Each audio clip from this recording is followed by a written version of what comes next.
Hello दोस्तों, मैं प्रियंका स्वागत करती हूँ आपका अपने परिवार टीचर सक्सेस चैनल में। आई होप आप सभी लोग बहुत बढ़िया होंगे, पॉजिटिविटी से भरे हुए होंगे और जितना भी आपने अपने स्टडी का टाइम टेबल सेट कर रखा होगा डेली उस रूटीन को फॉलो कर रहे होंगे और डेली कुछ नया सीख रहे होंगे। जैसा कि आप लोगों ने थंबनेल में देखा कि आज और यहाँ पे भी देख रहे हैं क्या सी टेट के CDP सब्जेक्ट के बारे में बात करेंगे और जो क्लास है 9th होने वाली है क्लास और टॉप 25 क्वेश्चंस के बारे में बात करेंगे। मुख्य बिंदु जो है शिक्षण और शिक्षण विधियां हैं। कम समय में ज़्यादा क्वेश्चंस सॉल्व करेंगे हम लोग। महत्वपूर्ण प्रश्नों की श्रृंखला है ये, जब आप अटेंड करेंगे तो आपको खुद महसूस होगा। और आपका इन 25 क्वेश्चंस में से कितना स्कोर रहा, कितना आपने सही कर रखा है, वो कमेंट बॉक्स में नोट डाउन ज़रूर करिएगा। तो और एक बात और कि अगर आप पहली बार चैनल से जुड़ रहे हैं, पहली बार हमारी वीडियो से अवगत हो रहे हैं, तो किसी भी टीचिंग एग्ज़ाम में अपना बेस्ट देने के लिए हमारे चैनल को सब्सक्राइब करें और बेल आइकन को भी प्रेस कर दें ताकि आने वाली अगली वीडियो आप तक पहले पहुंचे। तो जैसा कि शिक्षण और शिक्षण विधियां का एक जो है, इसके पहले क्लास 8 CDP से ही संबंधित है। अगर आपने वो जाके नहीं देखी है वीडियो तो जाके ज़रूर देखी, टीचर सक्सेस चैनल पर मिल जाएगी या मैं सब्सक्रिप्शन में इस वीडियो की लिंक दे दूँगी। चलिए शुरू करते हैं। क्या है प्रश्न, और आई होप कि ये प्रश्न बहुत ही आसान है, कुछ टफ नहीं है प्रश्न। आप 25 में 25 स्कोर करेंगे क्योंकि बहुत ही इजी प्रश्न, और इससे भी हल्का क्वेश्चन आए ये आप मत होप करिएगा, क्योंकि इससे टफ क्वेश्चंस आते हैं। इस बार का जो सीटेट रहा है वो अपने आप में बहुत ही यूनिक और बहुत ही क्रिटिकल रहा है। तो अपनी तैयारी को अच्छे से करते रहें। अभी आपके पास 1-1.5-2 महीने हैं, पूरी तरह से 1.5 महीने 2 महीने आपके पास हैं। आप तैयारी करते रहेंगे तो सारी चीज़ें आसान हो जाएंगी। पहला क्वेश्चन देखते हैं। शिक्षण सिद्धांतों में निहित है। जो शिक्षण सिद्धांत दिए गए हैं मनोवैज्ञानिकों के द्वारा, अलग अलग शिक्षण सिद्धांत दिए गए हैं, उनमें क्या निचोड़ क्या है? शिक्षण का व्यवहार, छात्र का व्यवहार, शिक्षक का व्यवहार, उपयुक्त सभी। तो देखिए पहला क्वेश्चन क्या है कि पहले क्वेश्चन की अगर बात करी जाए तो शिक्षण सिद्धांत में जो बात हुई है वो छात्र के व्यवहार के बारे में बात हुई है। क्योंकि सिद्धांत क्यों बनाए गए हैं? क्योंकि छात्र का किस प्रकार का व्यवहार है और किस छात्र को किस प्रकार से पढ़ाया जाएगा, किस विधि से पढ़ाया जाएगा कि वो अपना बेस्ट कर पाएगा और चीज़ों को आसानी से सीख पाएगा।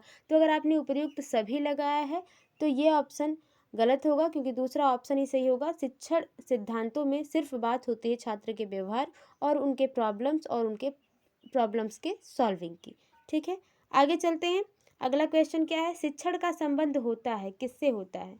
अधिगम से, अभिभावकों से, विद्यालय से, राज्य से। तो शिक्षण का अधिगम जो एजुकेशन है, जो टीचिंग है, इसका जो सबसे गहरा संबंध है वो अधिगम से है, सीखने से है। अधिगम मीन्स सीखना। ठीक है, सीखना या लर्निंग, ठीक है, जो भी आप कहें। आगे चलते हैं, अगला क्वेश्चन देखते हैं। शिक्षण अधिगम सिद्धांत नहीं है। ऑप्शंस जो 4 हैं इसमें से एक ऐसा सिद्धांत नहीं है जो शिक्षण अधिगम हो। क्रियाशीलता का सिद्धांत, प्रेरणा का सिद्धांत, रुचि का सिद्धांत, प्रयोगात्मक कार्य प्रवृत्ति। तो देखिए इसमें शिक्षण अधिगम सिद्धांत नहीं है, निगेटिव पूछा है, तो जो निगेटिव ऑप्शन होगा वही सही होगा, जिसमें से आप सही करेंगे क्रियाशीलता का सिद्धांत, क्योंकि शिक्षण अधिगम सिद्धांत में क्रियाशीलता का सिद्धांत नहीं है। ठीक है ना, ये सीखने में, लर्निंग में है, टीचिंग में नहीं। ये शिक्षण जो है क्या, टीचिंग की बात हो रही है, यहाँ पे लर्निंग की बात नहीं हो रही। अगर अधिगम की बात होती तो यहाँ पे क्रियाशीलता का सिद्धांत होता। आगे देखते हैं, अगला क्वेश्चन देखते हैं। और अलग अलग मनोवैज्ञानिकों ने अपने अलग अलग तरीके से चीज़ों को समझाया है, जिसमें से क्रियाशीलता का सिद्धांत भी है। संप्रेषण, देखिए संप्रेषण से संबंधित बहुत प्रश्न पूछे जाते हैं, और जब सीटेट का प्रीवियस ईयर निकाल के देखेंगे तो आपको बहुत लेंथी प्रश्न मिलेंगे संप्रेषण पर। कम्युनिकेशन जिसकी बात होती है, ठीक है, कम्युनिकेशन, और इस पे डिटेल में चर्चाएं होंगी अभी बहुत जल्द ही। शिक्षण और संप्रेषण से संबंधित वीडियो जाएंगे आज शाम को लगभग 7 से 8 बजे। आप जाके वीडियोज़ को देखिएगा और आप फिर समझ पाएंगे कि शिक्षण से और संप्रेषण से जो संबंधित आपके पास कन्फ्यूजन है वो तो दूर ही हो जाएगा, ठीक है, उस वीडियो से। तो देखते हैं क्या है संप्रेषण।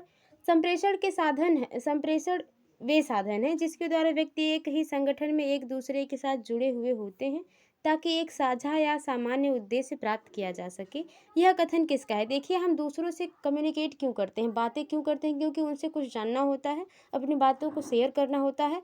तो ये जो कथन है, क्योंकि अलग अलग मनोवैज्ञानिकों के अलग अलग कथन है, और ये कथन को अनफॉर्चुनेटली आपको रटना पड़ता है, क्योंकि रटने का मतलब है कि बार बार रिवीजन करने से आपको चीज़ें याद हो जाती हैं। तो बार बार रिवाइज करते रहिए, चीज़ें आसानी से याद हो जाएंगी, क्योंकि जो वैज्ञानिक लोग हैं वो अपने अपने मत दिए हैं हर टॉपिक्स पे।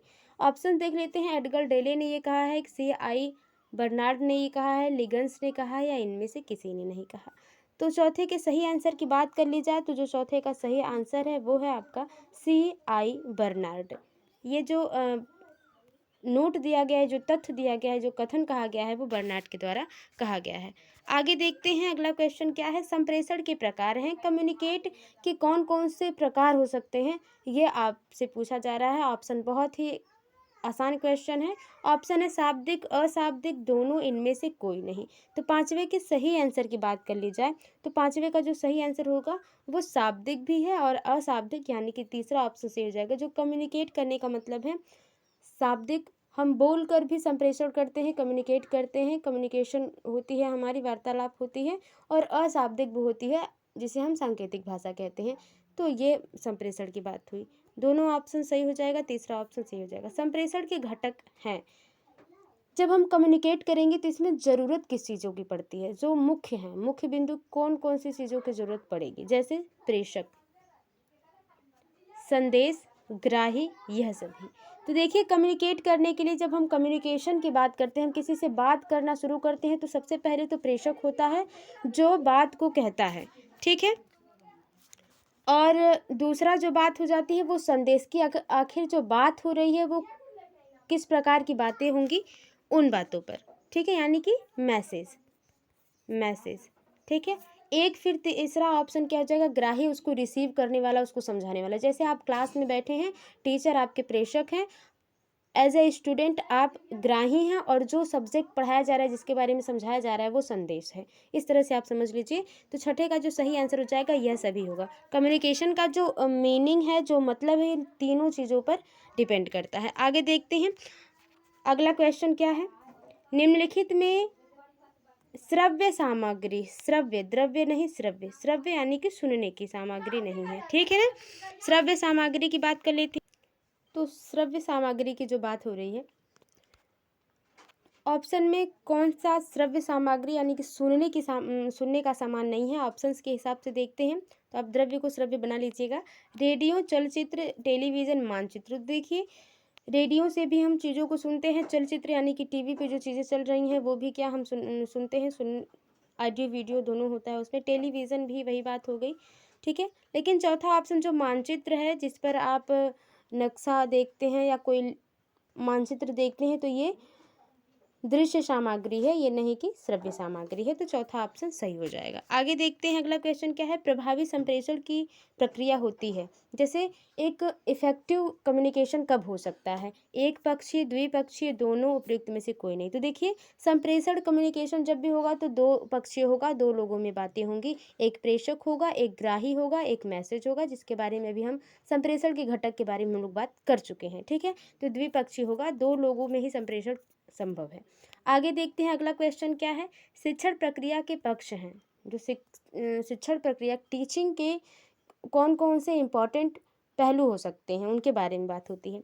तो शिक्षार्थी, शिक्षक, पाठ्य वस्तु, यह सभी। तो देखिए, शिक्षण तभी, टीचिंग तभी संभव है जब शिक्षार्थी हो, विद्यार्थी या शिक्षार्थी हो, शिक्षक हो, सिखाने वाला हो, और पाठ्य वस्तु हो कि क्या समझाना है, क्या सिखाना है, एक डेटाबेस आपके पास हो कि हमें जो आज 20 बच्चे हमारी क्लास में हैं तो हमें ये टॉपिक पढ़ाना है, जिसे पाठ्य वस्तु कहेंगे। तो तीनों ऑप्शन सही हैं, यानी कि चौथा ऑप्शन सही होगा, यह सभी। शिक्षण प्रक्रिया के पक्ष हैं तीनों। और ये प्रश्न बहुत ज़्यादा पूछते हैं, किस प्रकार से पूछे जा रहे हैं वो उस टाइम पे डिपेंड होता है, एग्जाम के टाइम पे, ठीक है। आगे देखते हैं, शिक्षण सिद्धांत का अधिनियम है, किस प्रकार का शिक्षण सिद्धांत का अधिनियम है। अभ्यास, क्रियाशीलता, प्रत्यक्षीकरण, यह सभी।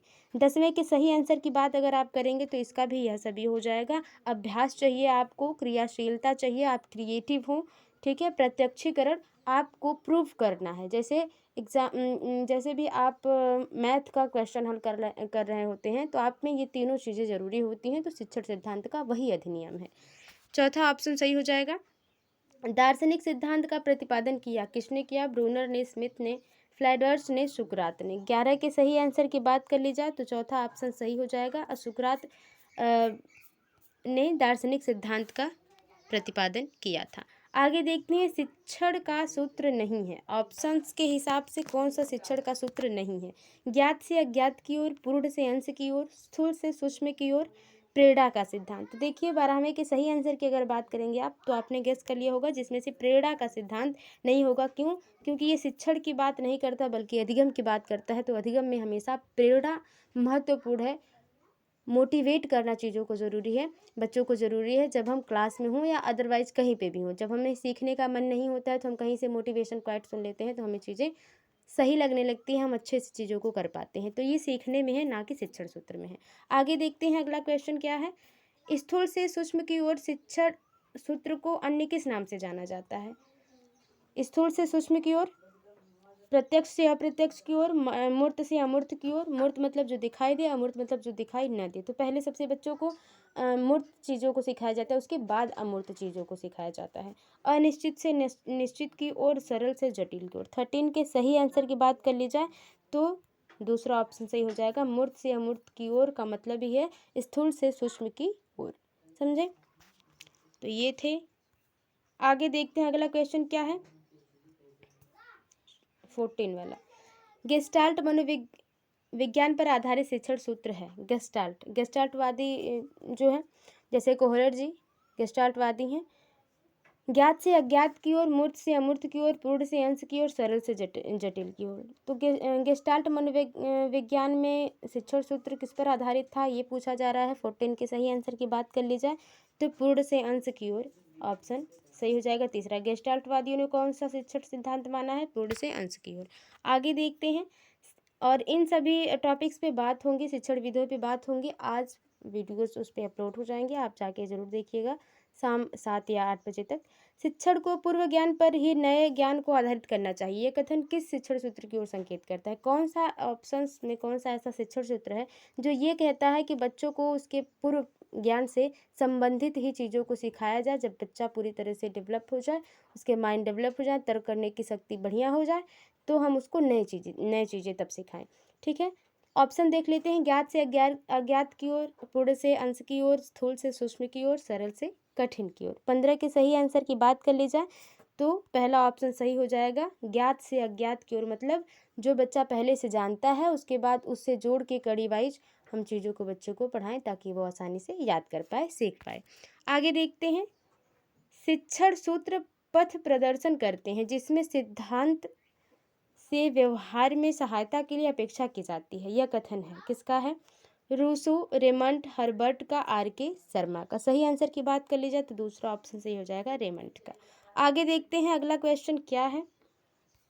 व्याख्यान विधि में छात्र बने रहते हैं। व्याख्यान विधि वो जब आप क्लास में 20 बच्चे बैठे हों और जो शिक्षक हैं वो आराम से किसी एक टॉपिक पर व्याख्या देते रहें और दे के फिर चले जाएं, तो उसमें किस प्रकार से छात्र बैठे रहते हैं? मूक, कुछ नहीं बोलते हैं, कुछ नहीं सुनते हैं।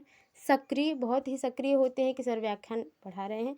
निष्क्रिय होते हैं, बस बिना मन का पढ़ते हैं। और चौथा ऑप्शन है इनमें से कोई नहीं।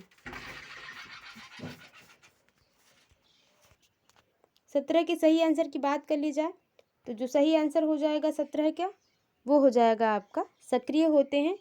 ऐसा नहीं है कि बच्चे जो है न सुनते हैं न सीखते हैं। व्याख्यान विधि से कुछ तो बच्चे सीखेंगे, और व्याख्यान विधि छोटे बच्चों के लिए नहीं है। जब बाल विकास में, जब बच्चे बाल्यावस्था में होते हैं तो हमेशा खेल विधि को आप हमेशा प्रेफर करेंगे। व्याख्यान विधि जब बच्चा किशोरावस्था में होता है, बच्चे बड़ी क्लास में होते हैं, तो व्याख्यान विधि भी एक विधि है पढ़ाई की, और ये इतनी भी निगेटिव में नहीं जाएगी। आप क्वेश्चंस के हिसाब से ऑप्शन सही होते हैं तो सक्रिय होते हैं। आगे देखते हैं अगला क्वेश्चन क्या है। स्पष्टीकरण युक्ति की विशेषता नहीं है। स्पष्टीकरण मतलब क्लियर करना, चीज़ों को प्रूव करना की विशेषता नहीं है। उपयुक्तता, क्रमता, भाषा, यह सभी। 18 के सही आंसर की बात कर ली जाए तो विशेषता यह सभी चौथा। देखिए उपयुक्तता क्या, जब हम मैथ के इक्वेशन सॉल्व करने बैठते हैं तो उसमें क्या होता है कि हमें ये नहीं पता होता है, मान लीजिए सूत्र हमें पता है तो हम उस पे रख के चीज़ों को सॉल्व करते हैं, ठीक है। लेकिन उसकी विधियाँ एक से अधिक होती हैं, ये तो उपयुक्तता नहीं है उसमें। क्रमता, ऐसा नहीं कि क्रम वाइज ही चीज़ें सीखी जाएँ। जब बाल विकास में बच्चों को, जो बच्चा पहले सीख चुका है अपने वातावरण से, उससे संबंधित ही चीज़ों को सिखाएँगे, क्रम हो या ना हो, ठीक है। भाषा, स्पष्टीकरण में भाषा की कोई विशेषता नहीं है, तो चौथा ऑप्शन सही हो जाएगा। आगे देखते हैं, भ्रमण प्रविधि के चरण हैं। तो भ्रमण विधि भी एक सीखने की अच्छी विधि है। जब बच्चे बहुत ज़्यादा इंटरेक्ट नहीं कर पाते हैं चीज़ों को, तो भ्रमण विधि से पढ़ाया जाता है, ताकि बच्चे अच्छे से चीज़ों को देख के और इसको स्पर्श करके चीज़ों को आसानी से सीख पाएँ। तो भ्रमण प्रविधि के चरण हैं, कौन कौन से भ्रमण विधि में कौन कौन से चरण हो सकते हैं। शैक्षिक उद्देश्य या प्रकरण का चुनाव, सही है कि पहले या तो शिक्षण का उद्देश्य हो कि हमें वहाँ जाके सीखना है, या क्या चीज़ हमें सीखना है, इसका चुनाव हो। पर्यटन स्थल का चयन, कहाँ जाना है, किस चीज़ को घूम घूम के हमें देखना है, चीज़ों को समझना है। पर्यटन स्थल हेतु सामग्री, और जहाँ जाना है उससे संबंधित हमें सामग्री लेके जानी है अगर कहीं भी जा रहे हैं तो। ये तो नॉर्मल है, उपयुक्त सभी, चौथा ऑप्शन सही हो जाएगा। सभी लोगों ने भ्रमण प्रविधि अपनाई होगी कुछ सीखने के लिए, घूमने जाने के लिए, पिकनिक पे जाने के लिए, तो ये चौथा ऑप्शन सही हो जाएगा। 20वें का क्वेश्चन देखा जाए कि प्रयोग प्रदर्शन विधि सर्वाधिक प्रयुक्त होती है कब। इतिहास विषय में, भाषा विषय में, विज्ञान विषय में, नागरिक शास्त्र विषय में। तो देखिए, प्रयोग जहाँ सबसे ज़्यादा प्रयोग किए जाते हैं वो है आपका विज्ञान विषय, और ये कभी नकारा नहीं जा सकता, तीसरा ऑप्शन सही हो जाएगा।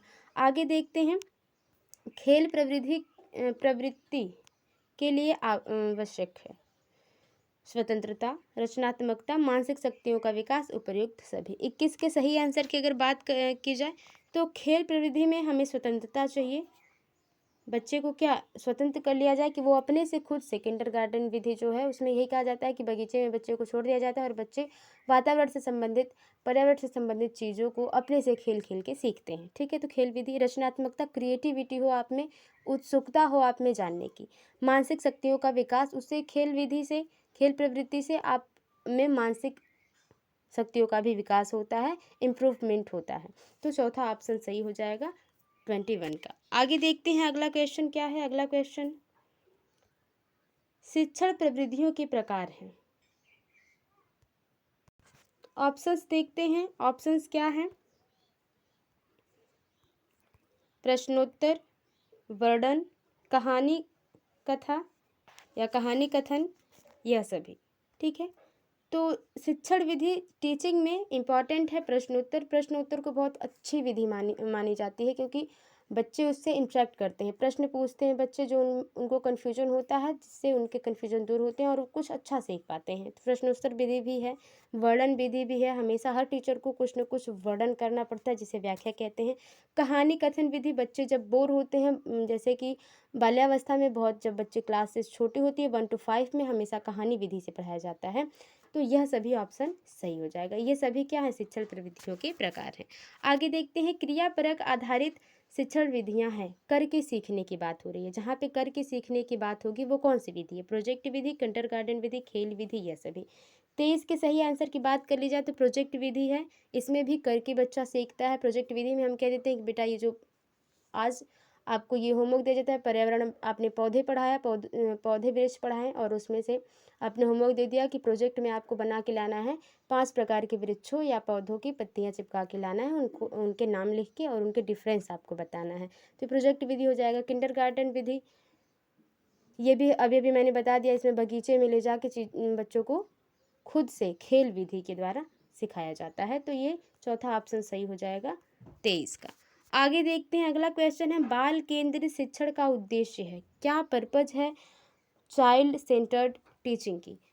बालक का सर्वांगीण विकास, बालक का मानसिक विकास, बालक का शारीरिक विकास, उपयुक्त में से कोई नहीं। तो देखिए, बाल केंद्रित शिक्षा का सिर्फ ये उद्देश्य नहीं है कि उसका मानसिक रूप से उसका मनोबल बढ़ाया जाए, मानसिक रूप से उसे अच्छा बनाया जाए, शारीरिक रूप से, केवल शारीरिक रूप से नहीं, बालक का सर्वांगीण विकास हो, बालक मानसिक तरीके से भी स्वस्थ हो और शारीरिक तरीके से भी स्वस्थ हो, मस्तिष्क का जो उद्वेलन है उसका वो भी अच्छा हो, तर्क करने में बढ़िया हो, ये सारे बाल केंद्रित शिक्षण के उद्देश्य हैं। आगे देखते हैं अगला क्वेश्चन और सब लास्ट क्वेश्चन, 25 क्वेश्चन जो है कि शिक्षण को आनंददायक, मनोरंजक और रुचिपूर्ण बनाने हेतु उत्तम प्रवृत्ति है। जब भी आप पढ़ा रहे हैं उस टाइम पे क्या बच्चे किसी भी टॉपिक पे अगर आप बात कर रहे हैं तो उसको किस प्रकार से रुचिपूर्ण बनाएंगे आप, बच्चे उसमें इंटरेक्ट करें, वो कौन सी विधि हो पाएगी? व्याख्यान प्रविधि, खेल या गतिविधि प्रवृत्ति, स्पष्टीकरण, अवलोकन या निरीक्षण प्रवृत्ति। 25 के सही आंसर की बात कर ली जाए तो मैंने आपसे हमेशा कहा कि जब बाल विकास में 1 to 5 में संबंधित प्रश्न पूछेगा 1 to 5 क्लास के बारे में, तब आप हमेशा खेल प्रवृत्ति के बारे में सोचेंगे जब भी अगर ये ऑप्शन हो और क्वेश्चन इस प्रकार से हो, क्योंकि खेल विधि ऐसी विधि है जिसमें आनंद भी आता है, बच्चों को मनोरंजन भी होता है और उनकी रुचि बढ़ जाती है चीज़ों को सीखने की। तो ये थे 25 क्वेश्चन। आई होप आपको पसंद आए होंगे। वीडियो थोड़ी सी भी हेल्पफुल लगी हो तो वीडियो को लाइक करें, शेयर करें, कमेंट बॉक्स में बताएं आपका स्कोर कैसा रहा और वीडियो आपको कैसी लगी। मिलते हैं आपसे अगली वीडियो में, तब तक के लिए bye bye and take care. Thank you, best of luck.